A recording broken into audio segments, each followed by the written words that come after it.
Good morning and welcome to Rose Red Homestead. We have recently been focusing on things related to good nutrition.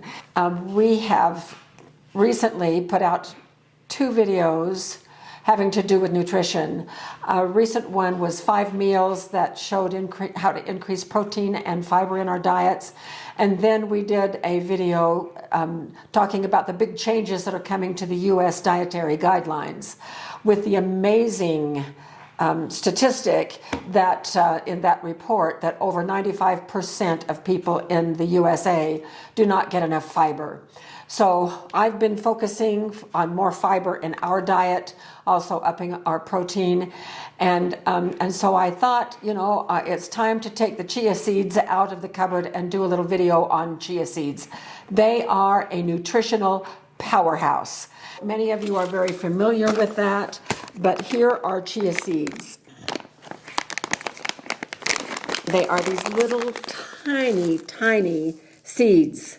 They're black and white. You can get them in packages of black and separate with white, or these are just kind of mixed, the ones that I have right here. So what is it about chia seeds that make them such a nutritional powerhouse? Well, I've done a little bit of research from sources that I trust, and most of you are going to know most of these things already, but they are a complete protein, and that is quite rare, very rare in the plant family, to have a plant product like a seed that is a complete protein. A complete protein means that it contains all 9 essential amino acids. There are 2 others that I know of. One is quinoa and the other is buckwheat. But in all of the plants that we have, those are the only 3 that I know of that have complete protein. That makes it a good plus in terms of good nutrition. They're very high in fiber. Depending on which resource you go to, and I went to a dozen, and nobody can agree quite on the amount of fiber, but it's roughly in the neighborhood of 1 ounce is between 9 and 10 grams of fiber, and that is an incredibly high amount for a single food to have that much. 1 ounce is about 2 tablespoons. And so that makes it easy to calculate how much fiber we are getting when we use it in recipes. It's an excellent source of antioxidants, which means that it sort of takes care of the damage that can be done by free radicals in our bodies. It's packed with omega fatty acids. It's an anti-inflammatory. It contains heart-healthy fats, which is really a plus. And then it has the minerals calcium, iron, magnesium, and zinc. And to top it all off, if all of that were not enough, it is low in calories. So talk about a superfood, talk about a nutrient-dense food. Chia seeds are it. Because they are so wonderful, you might think, wow, I'm just going to go overdose on chia seeds.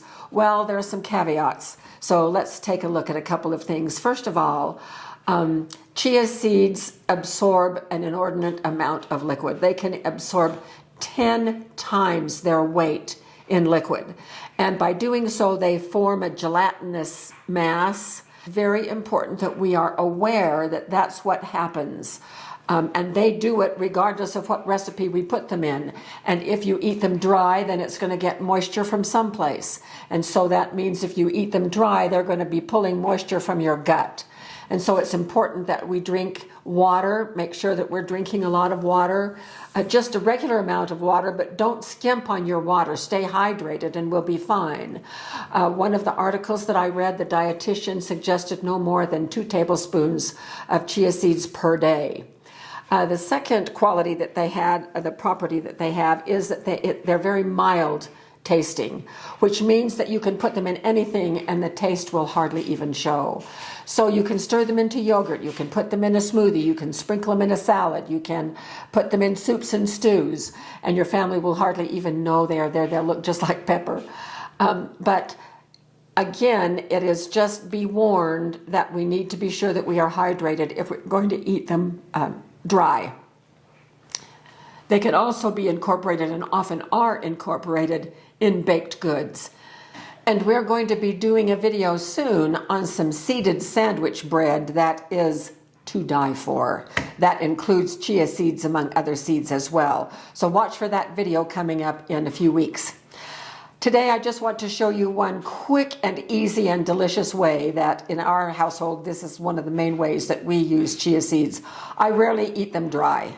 I prefer to have them do all of their moisture absorption before I put them into my body. This is chia pudding, and I will put the recipe in the description of the video so you'll have it. It's pretty much the same recipe that everybody uses for chia pudding. Chia pudding is very popular now. And if you're not familiar with it, this is what it looks like. It's very much like tapioca pudding, which I absolutely love.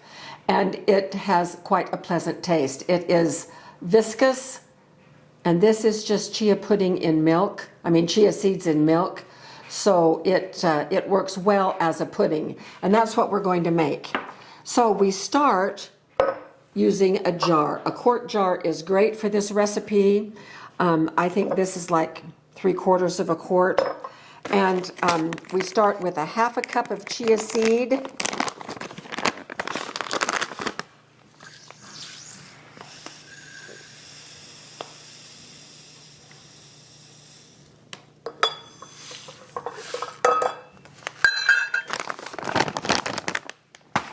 And to that, we are going to add a 1.5 cups of milk,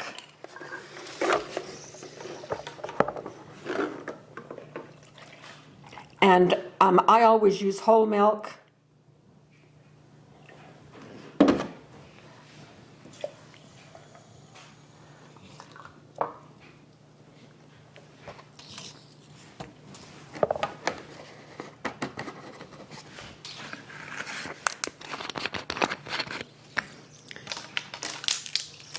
Teaspoon of vanilla,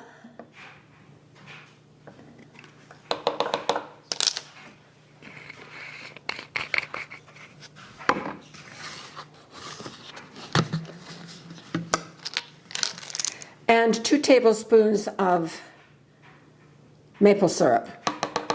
You could also use honey. You could also just even use sugar if you wanted to. And then you can either stir it up, making sure that all of the seeds are saturated, or an easier way to do it is to simply put a lid on the jar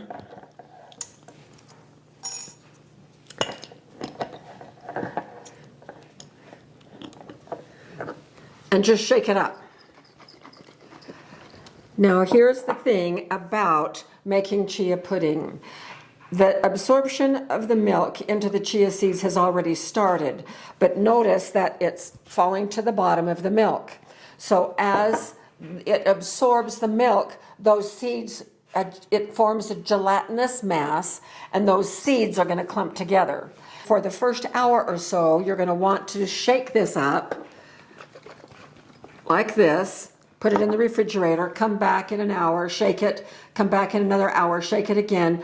Just ensure that by an hour, it's pretty much absorbed most of what it's going to. Now, what we do is I'm making this in the morning. I like it to be in the refrigerator for several hours before we use it. I generally leave it in overnight. Now, this pudding that I just showed you,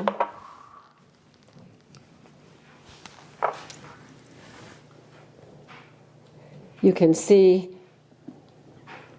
how it is, and it mounds on a spoon. This was made 2 days ago, and it is even more stiff if you want to use that as a descriptor. It has thickened up even more on day 2, and I like it thicker than I like it thin, and so this is now just about right eating for us, and I'll show you what I do with it. This is a little breakfast parfait that I made with raspberries and blueberries, and this is a perfect breakfast for us. I don't eat chia seeds every day, but I do appreciate the fact that I can have 1/2 cup of the finished pudding and get about 10 grams of fiber. That's half my fiber for the day. This is a wonderful way to add good nutrition to our diets. Just a suggestion that you might want to start experimenting a little bit with chia seed if you also are trying to work on getting enough fiber and other elements of nutrition that we mentioned. It also has good protein. So with the fruit in here, I probably have about 12 to 13 grams of fiber, and just with the pudding alone, I have 6 grams of protein. So this will help increase my protein for the day as well. If I'm a little short, by the end of the day, I can just take out some chia pudding and have a little snack later in the day. So it is very versatile. Just remember that it absorbs and becomes gelatinous, and you don't want a big gelatinous mass in your stomach from eating the dry seed. So I just make sure that they have absorbed all of their moisture before they go into my gut. But everyone can make their own choice on that. So have fun with chia seeds, and let's all continue working on our nutrition and for sure getting enough fiber each and every day. So thanks for being with us for this short video, and we will see you very soon for more videos.